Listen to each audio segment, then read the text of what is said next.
সাঁইথিয়া বিধানসভার প্রাক্তন বিধায়ক লীলাবতী সাহার স্বামী দেবাশিস সাহাকে লক্ষ্য করে ডিম বৃষ্টি সাধারণ মানুষের। ব্যক্তিগত কাজে এসেছিলেন তিনি, সেখান থেকে বের হয়ে রাস্তায় নামতেই ডিম বৃষ্টি হয় তাকে লক্ষ্য করে। একের পর এক ডিম ছোড়া হয় প্রকাশ্যে, স্লোগান ওঠে চোর চোর।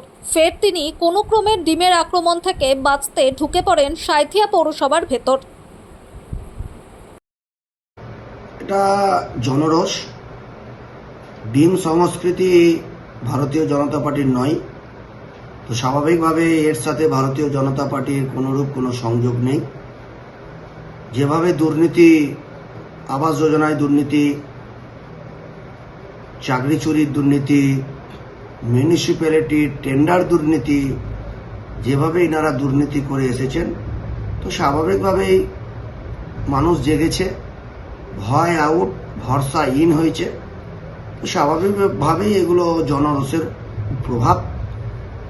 তো ভারতীয় জনতা পার্টি এর সাথে কোনো সংযোগ নেই।